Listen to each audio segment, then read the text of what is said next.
যখনই আপনার স্বামী ভোর বেলায় ট্রেন ধরার জন্য সোনাডাঙ্গা স্টেশনে চলে গেল কলকাতার উদ্দেশ্যে, যতক্ষণ পর্যন্ত বাড়িতে আবার ফিরে না আসবেন, আপনি হলেন মা। ওই টাইমটার জন্য দায়িত্ববান আপনার স্বামীর ঘরে। কিয়ামতের দিনে ওই টাইম সম্বন্ধে আপনাদের আল্লাহ সেদিনে জিজ্ঞাসা করবে। নবীজি বলেন, ওয়াল মারআতু রায়াতুন ফি বাইতি জাওজিহা ওয়া হিয়া মাসউলাতুন আন রায়াতিহা। ওই সমস্ত মায়েরা, ওই সমস্ত বোনেরা হলেন তার স্বামীর ঘরের দায়িত্ববান। এখানে বাইর শব্দের মানে হলো স্বামীর ঘর, আর যাও শব্দের মানে হলো আপনার স্বামী, আপনার হাজবেন্ড, আপনার জীবন সঙ্গী।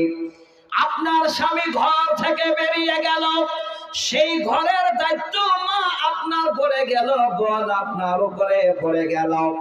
আপনি ওই স্বামীর ঘরটা কিভাবে দেখভাল করছেন, স্বামীর ছেলে মেয়েদের কিভাবে দেখাশোনা করছেন, আপনি স্বামীর আমানত বিবি কিভাবে থাকছেন, ওই টাইমটার জন্য কিয়ামতের দিনে আল্লাহ আপনাকে জিজ্ঞাসা করবেন।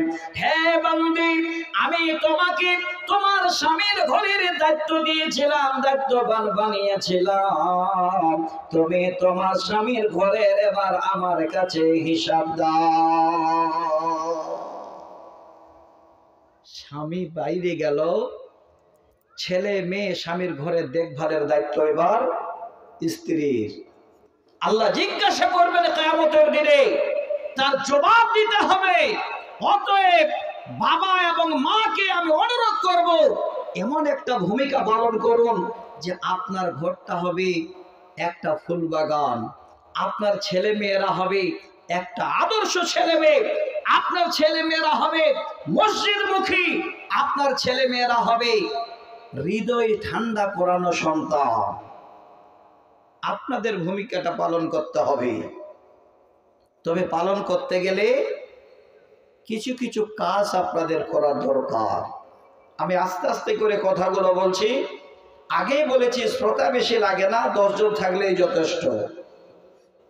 এবার মায়েরা যে দায়িত্ব পাবে বাড়ির, মায়েরা একবারও চিন্তা করে না যে স্বামী ঘরে নাই মানে দায়িত্ব আমি পেয়ে গেলাম, কিয়ামতের দিন আমাকে জবাব দিতে হবে। ওই টাইমটাতে মায়েরা তো কোনো সুযোগ খুঁজে। কিসের সুযোগ? স্বামী তো বাড়িতে নাই, টাকা তো জমা আছে, স্বামীর ঘরে তো ধান মানে লোড করানো আছে, রাই আছে, পাট আছে। সুযোগ বুঝে এবার গ্রামে একটা ফেরিওয়ালা এসে সুন্দর করে ডুগডুগি বাজাতে শুরু করেছে। এখন আর ডুগডুগি বাজায় না, বাজায় ভাই? এখন কি করে? সামনে সুন্দর করে বক্স লাগিয়ে দিয়েছে, আর গ্রামে ঢুকেই তখন ওই মাইকটা চালু করছে। ওই মাইকে কি বলছে শোনাবো? বলবে যে মৌলানা আপনি শুনেন। হ্যাঁ, শুনতে হয় দাঁড়িয়ে কোনো সময়, আপনাদেরকে বুঝাবার জন্য। তো যাক, আর বলছি না, সময়টা লম্বা হয়ে যাবে। আমি আপনাদের একটু অনুরোধ করছি, কথাগুলো শুনবেন। স্বামী বাড়িতে নেই, মায়েরা সুযোগ পেয়ে গেল, ফেরিওয়ালা এসে এবার দরজার সামনে দাঁড়ালো। সুযোগ বুঝে স্বামীর ঘর থেকে কেউ টাকা নিয়ে এসে, কেউ রায় নিয়ে এসে, কেউ আরো কিছু দিয়ে দেখবেন কিছু ফেরি করে ঘরে লুকিয়ে রেখে দিল। মা, হে বোন, একবারও কি আপনার মাথায় চিন্তা হলো না স্বামী ঘরে নাই মানে দায়িত্বটা আমার, আর কিয়ামতের দিনে আল্লাহ পাক রব্বুল আলামিন সেই দিন আমাকে জিজ্ঞাসা করবে দায়িত্ব সম্বন্ধে, আমি আমার স্বামীর বিনা ইজাজতে কেন ফেরিওয়ালার কাছে গেলাম? শোনেন, হাদিস শোনাচ্ছি। হজ্জাতুল বিদায় শেষ ভাষণে আল্লাহ রাসূল আরাফার ময়দানে ভাষণ দিচ্ছেন। সহিহ হাদিস, মুসলিম শরীফের হাদিস। হযরতে উমামাতুল বাহিলি রাদিয়াল্লাহু তাআলা আনহু হাদিসের রাবী, হাদিস নাম্বার 1573। আমি শোনাচ্ছি আপনাদের। আল্লাহ রাসূল ওই টাইমে এবার সুন্দর করে আরাফার ময়দানে এই হাদিসটা শোনাচ্ছে। নবীজি বলেন লা তুনফিকিল মারআতু শাইয়ান মিন বাইতি জাওজিহা ইল্লা বিজাওজিহা কিলা ইয়া রাসূলুল্লাহ ওয়ালাত তাআমা ক্বালা যাকা আফজালু আমওয়ালিনা। নবীজি বলেন, ওরে পৃথিবীর নারীরা, তোমার স্বামীর ঘর থেকে তোমার স্বামীর বিনা অনুমতিতে একটা রাই পরিমাণ দানাও যেন তুমি খরচ না করো, কাউরে না দাও। হে মা, একটু সচেতন হয়ে যান, সুবর্ণ সুযোগ এসে গেছে আপনাদের কাছে। যদি মেনে নিতে পারেন, আপনি কিয়ামতের দিনে জবাব দিতে পারবেন।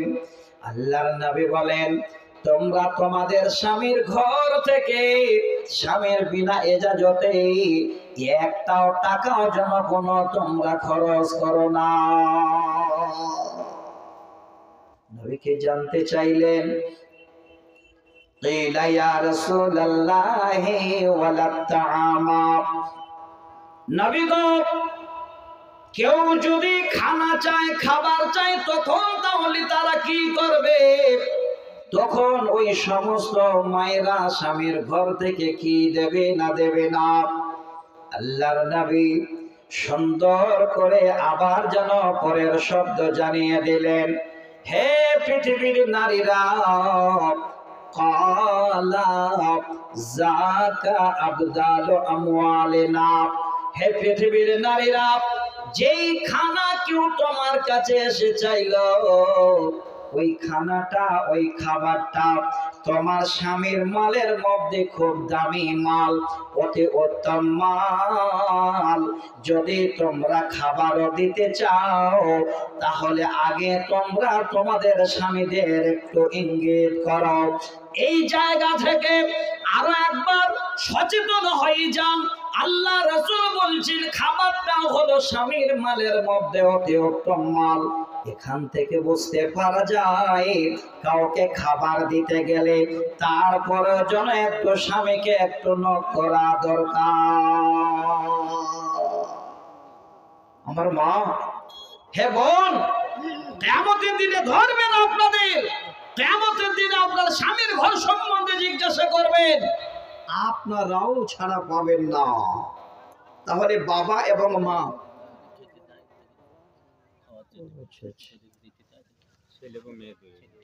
ছেলে এবং মেয়েদের উভয়কে বলছি, কমিটির তরফ থেকে যদি কারো খাবার প্রয়োজন থাকে, দয়া করে যেখানে খাবার ব্যবস্থা করেছেন আপনারা গিয়ে খেয়ে আসেন। না হলে খাবারগুলো তৈরি করেছেন, নষ্ট হয়ে যাবে। যদি প্রয়োজন থাকে তাহলে গিয়ে আপনারা খেয়ে আসবেন। এখন জানি না টাকা দিয়ে না ফ্রিতে। ও বাহ, আলহামদুলিল্লাহ, এই দেশে তো ফ্রিতে আমি দেখেছি। যত জায়গায় এসেছি, তার মধ্যে একটা জায়গা নজর পড়েছে, আমার বীরপুর মাদ্রাসা। সেই খাবার দেখে আমি মোবাইলে ছবি করে আমাদের দিনাজপুরে দেখিয়েছিলাম। তো আমাকে প্রশ্ন করলেন, মৌলানা, ওদেরকে বুঝিয়ে বলতে পারলেন না জালসা করার দরকার কি? খাবারটা দিয়ে তো সারা বছর চলবে। হ্যাঁ, আসলে তো যাক, আলহামদুলিল্লাহ, খাবার ব্যবস্থা আছে। দয়া করে যদি আপনারা প্রয়োজন মনে করেন, যান, খেয়ে আসেন। তবে খেয়ে দিয়ে চেষ্টা করবেন আসার পালিয়ে যাইয়েন না আবার। হ্যাঁ, নাকি বলছেন? লোক তো বেশি নাই। আর কতক্ষণ আমি আপনাদের কাছে ভাবছিলাম যে 12টা পর্যন্ত বলবো। 12টা পর্যন্ত বলতে গেলে এখানে সমস্ত লোকের 12টা বেজে যাবে। আমি বুঝতে পারছি আপনার খালি ভাবছেন, মাওলানা আপনি আমাদের মেহমান, তাই একটু খালি জোগাচ্ছি আপনাকে, খালি 11টা পার হতে দেন, তারপরে তামাশা দেখাচ্ছি নাকি? আপনাদের ইনশাল্লাহ আমি কবিতা আবৃত্তি শোনাচ্ছি। আমি নিজেই কবিতা লিখি, আলহামদুলিল্লাহ। আমি কবিতা আবৃত্তি অনেক করতে পারি, অনেক করি। আমার শুরুর জীবনে এই রাস্তায় আসার আমার মেন ভূমিকা ছিল কবিতা বলা। এক একটা কবিতা বলতাম তো মানুষ বাড়ি থেকে বাইরে চলে আসতো শোনার জন্য। হ্যাঁ, আমি শোনাচ্ছি একটু আপনাদের, শুধু স্যাম্পল দেখেন। এই কবিতাগুলো বলতাম। আমার এক বন্ধু লিখেছেন, এই আপনাদের বেলডাঙ্গারে যিনি সুপার ছিলেন, নুরুল ইসলাম সাহেব, উনি রিটায়ার করেছেন। সেই কবিতাগুলো আমি গাইতাম। কাঁদিস না তুই, কাঁদবে না রে,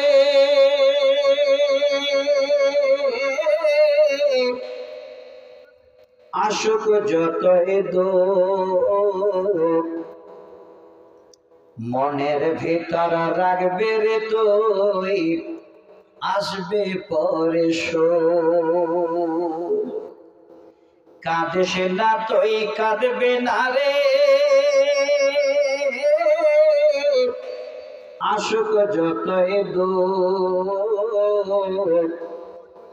আর একবার তুই ভাববি রে তোর পরে আসবে সুখ। এইভাবে করে যখন গাইতাম ছোটবেলায়, তখন লোক শোনার জন্য দাঁড়িয়ে থাকতো। আমি আপনাদের আজকে শোনাবো, আগে বেশি নয় আর 2 থেকে 3টা হাদিস চট করে বলি, দায়িত্বটা আপনারা নিয়ে নিতে পারবেন। আপনাদের মাথায় একটা চিন্তা থাকবে যে ছেলে মেয়েদেরকে আমাদের মানুষ করতে হবে মানুষের মতো। শোনেন, অনেকে বাবা আছেন যিনারা 4 ছেলে 2 মেয়ের বাবা হিসাবে গর্ব করে 4 দোকানে ভাষণ দেয়, সময় কাটায়। কথাটা মাথায় রাখবেন, লিখে নিতে পারেন। যদি কোনো বাবা, যদি কোনো গার্জিয়ান প্রতিদিন আপনি আপনার সময়কে, এই সময়টাকে ফাঁকি দিয়েছেন, 4 দোকানে গিয়ে আড্ডা দিয়েছেন সকাল 6টা থেকে 10টা 11টা পর্যন্ত, ছেলে মেয়েদের আপনি লক্ষ্য রাখেননি। বাবা, যেদিন আপনি অসুস্থ হয়ে বিছানায় পড়বেন, যেদিন বুড়ো হয়ে বিছানায় আপনি বসে থাকবেন, সেদিন ছেলেদের আপনি যখন ডাকবেন, ওই ছেলেরাও সেদিন আপনার মতো আপনাকে ফেলে রেখে 4 দোকানে গিয়ে যাবে। আরো বলছি আপনাদের, সহিহ বুখারীর হাদিস, আপনি সন্তান জন্ম দেওয়ার পরে ভাষণ দিলেন, জন্ম দিয়ে ছেড়ে দিলাম, তোরা কি করে খাবি খা। এইভাবে করে যদি সমাজের মধ্যে আপনি এই সন্তান ছেড়ে মারা যান, আল্লাহর জান্নাত নামক জান্নাতটা আপনার মতো বাবাদের জন্য হারাম। শোনাচ্ছি, প্রথমে হাদিসটা পড়েছিলাম, নবীজি বলেন, মা মিন আবদিন ইস্তারইহিল্লাহু রা'য়াতান ইয়ামুতু ইয়াওমা ইয়ামুতু ওয়া হুয়া গাশুন লিরা'য়াতিহি ইল্লা হারামাল্লাহু আলাইহিল জান্নাহ। আল্লাহর নবী বলেন, যদি কোনো পিতা, যদি কোনো দায়িত্ববান, যদি কোনো এই রকমের ছেলে মেয়ের বাবা, আল্লাহ যিনাকে দায়িত্ববান বানিয়েছেন, ছেলে মেয়ে জন্ম দেওয়ার পরে ওই ছেলে মেয়েদের জীবনে শুরুতে যেন নিগরানি করলো না, দেখভাল করলো না, ইয়ামুতু ইয়াওমা ইয়ামুতু ওয়া হুয়া গাশুন লিরা'য়াতিহি, যে বাবা সে জীবন পর্যন্ত ছেলে মেয়েদের ধোঁকা দিয়ে এবার জীবন ত্যাগ করলো, ছেলে মেয়েদের কোনো দায়িত্ব নিল না, ভালোভাবে জন্ম থেকে মৃত্যু পর্যন্ত ছেলে মেয়েকে দেখলো না, আল্লাহর নবী বলেন, ইল্লা হারামাল্লাহু আলাইহিল জান্নাহ, ওই পিতার জন্য, ওই বাবার জন্য আল্লাহর জান্নাত নামক জান্নাতটা হারাম। ছেলে মেয়ে আপনার জন্য দায়িত্ববান, এই দায়িত্ব আপনাকে বহন করতেই হবে। এমন একটা সময় আসবে, এই ছেলে মেয়েরা আপনাকে সুন্দর করে শেষ জীবনে হাসাবে, শেষ জীবনে পাশে দাঁড়াবে, আপনার চোখকে ঠান্ডা করে দেবে। আমি আপনাদের আরবিতে 2-4টা কবিতা শোনাবো, তার মধ্যে একটা কবিতা শোনাবো, বাচ্চাদের যদি মা বাবা ছোট থেকে আপনি গাইড করেন, বড় হয়ে আপনার চক্ষু সেদিন ঠান্ডা হয়ে যাবে সন্তান দেখে।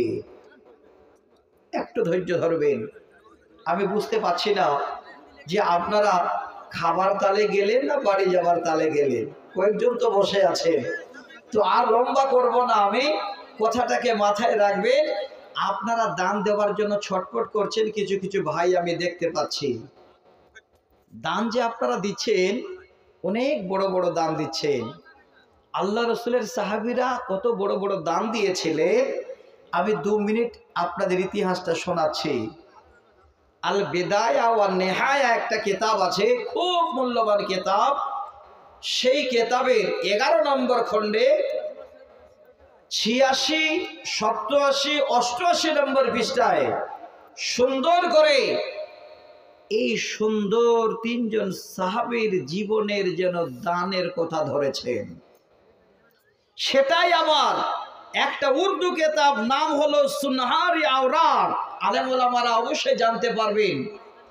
সেই কিতাবের 62 নম্বর পৃষ্ঠায় সুন্দর করে ওই 3 জন সাহাবীর নাম উল্লেখ করেছেন।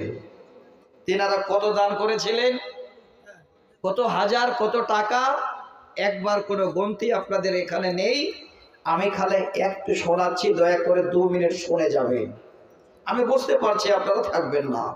আমি যত কোরআন হাদিস বলি এখন আমাকে ভাটিয়ালি লালন গীতি ভাওয়াইয়া শুরু করতে হবে, তাহলে 2-4 জন থাকবেন আমি জানি। একটু ধৈর্য ধরবেন। তো আমি যেটা শোনাতে চাচ্ছি, জীবনে হয়তো আমিও কোনোদিন শুনিনি, পড়িনি। আমাকে একটা বই গিফট করেছেন মৌলানা আব্দুর রব শামীম সাহেব, বীরভূমের বিশাল বড় আলেম ছিলেন, শাইখুল হাদিস। তিনার এক একটা কথা প্রচুর ওয়েট ছিল।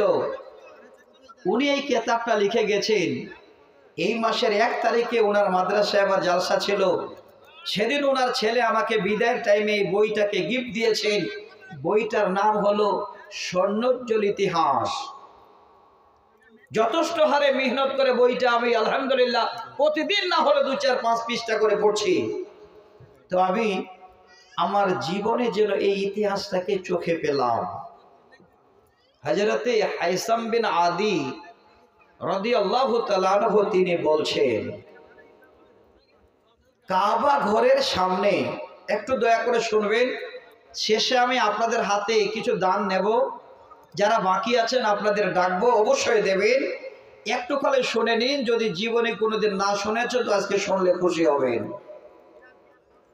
তিনি বলছেন যে কাবা ঘরের সামনে 3 জন লোক, এবার 3 জন ভক্তের খুব নাম করছেন, উনি বেশি দানি, উনি বেশি দানি, উনি বেশি দানি। এমন করে 3 জনের মধ্যে কথোপকথন হচ্ছে। তাদের কথোপকথনে সমস্ত লোকেরা এবার কাবা ঘরের সামনে দাঁড়িয়ে গেছে। এবার ওই 3 জন ভক্ত 3 জন মানুষের নাম বলছেন। তিনারা কারা? 3 জনই সাহাবী। একজন হলেন আল্লাহ রসুলের ভাতিজা। কি নাম? 1 নাম্বার হলো আব্দুল্লাহ বিনে জাফর।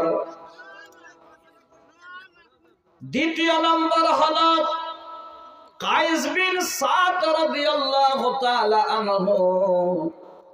3 নাম্বার হলো আরাবা আউসি রাদিয়াল্লাহু তাআলা আনহু।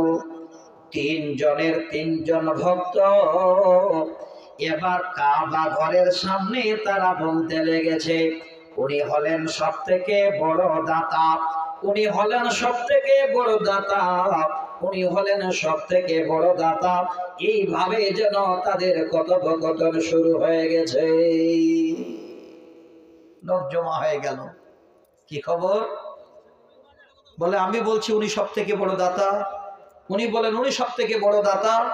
লোকে তখন বলল যে গন্ডগোল না করে ডাইরেক্ট প্রমাণ হয়ে যাক যে তোমরা যার যার ভক্ত তার কাছে গিয়ে এবার হাত বাড়াও। দেখেন ইতিহাস এত সুন্দর করে লিখেছেন উনি। একটু শুনবেন, আমি দান চাইবো না, আপনারা নিজে দেওয়ার জন্য দৌড়িয়ে আসবেন ইনশাআল্লাহ। তখন প্রথম জন যিনি হলেন আব্দুল্লাহ ইবনে জাফরের ভক্ত, উনি এবার যাচ্ছেন আব্দুল্লাহ ইবনে জাফরের কাছে। এবার যেতে যেতে যেতে যেতে তিনার দরজায় উনি যেতে দেখছেন আব্দুল্লাহ ইবনে জাফর সুন্দর একটা উটের উপরে সওয়ার হয়ে আছেন।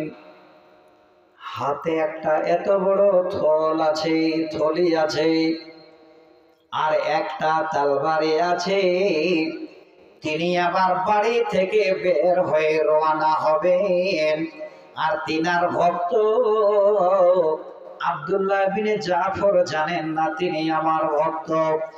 সরাসরি তিনার কাছে গিয়ে বলেন, ওগো আব্দুল্লাহ বিনে জাফর, আমি একজন মুসাফির, আমার পথেও শেষ হয়ে গেছে, আমার হাতে কিছুই নাই, তাই আমি আপনার কাছে আসলাম।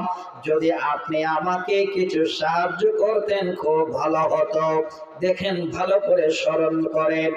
সঙ্গে সঙ্গে আব্দুল্লাহ বিনে জাফর সাওয়ারির পিঠ থেকে নেমে গেল। নেমে যাওয়ার পরে সেই লোকটাকে এবার যেন থলিটা হাতে দিয়ে দিল আর বলেন, আমি এই সাওয়ারি থেকে নামলাম, তুমি এই সাওয়ারির উপরে উঠে যাও, আর এই তরবারিটা তুমি নাও। এই মুহূর্তে আমি যাচ্ছি, এমন সময় তুমি হাত বাড়িয়েছো, আমার